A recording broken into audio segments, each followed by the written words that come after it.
కాబట్టి వీరు తమను కొనిన ప్రభువును కూడా విసర్జించుచు తమకు తామే శీఘ్రముగా నాశనము కొని తెచ్చుకునేవారు అయి ఉన్నారు.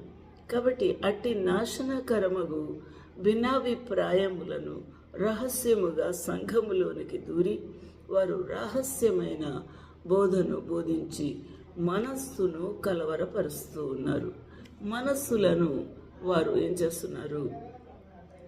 పాడు చేస్తూ ఉన్నారు. విశ్వాసాన్ని బలహీనపరుస్తూ ఉన్నారు. కాబట్టి ఇటివారు దేవునిని వారు బహాటముగా సిలువను వేస్తూ ఉన్నారు. కల్పనా కథలు బోధించేవారుగాను, లాభసాటి అయిన సంపాదన కొరకు వెసులుబాటు చూసేవారుగాను, వారి యొక్క బోధలలో కల్పన వాక్యములు చెప్పేవారుగా ఉన్నారు. వారు పూర్వము నుండి విధింపబడిన తీర్పు ఆలస్యము చేయదు. వారికి దేవుని యొక్క సన్నిధి నుండి తీర్పు రాబోతుంది. ఆ తీర్పు ఆలస్యము చేయదు. ఆ తీర్పు కునికి నిద్రపోదు అని చాలా కర్కశంగా, కఠినంగా దేవుని లేఖనం మనకు చెప్తూ ఉంది.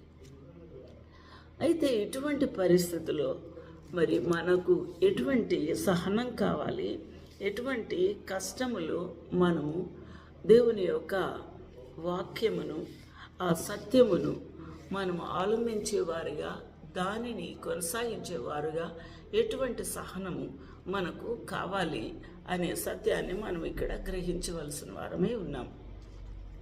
అందువలన నీ క్రియలను, నీ కష్టమును, నీ సహనమును నేను ఎరుగుదును. క్రియలు ఎరుగుట ప్రభువుకి తెలుసు.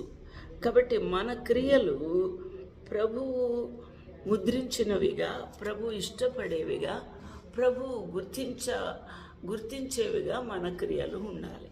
అనగా క్రియలలో ప్రేమ, సంతోషము, సమాధానము, దీర్ఘశాంతము, దయాళుత్వము, క్షమాపణ, విశ్వాసము, మంచితనము, ఆశా నిగ్రహం ఉండాలి. కాబట్టి ఇటువంటి క్రియలు కలిగిన మన జీవితం ఉన్నప్పుడు ప్రభువుకి అవి ఇంపైనవిగా, ఇష్టమైనవిగా ఉంటాయి. సంఘములో అవి ఆశీర్వాదకరంగా ఉంటాయి. అలాంటి విశ్వాసులుగా ఇక్కడ ఎఫెసీలు సంఘములో విశ్వాసులు ఉన్నారు. నీవు కష్టపడుతూ ఉన్నావు, నీ సహనం కూడా నేను ఎరుగుదును అంటున్నాడు.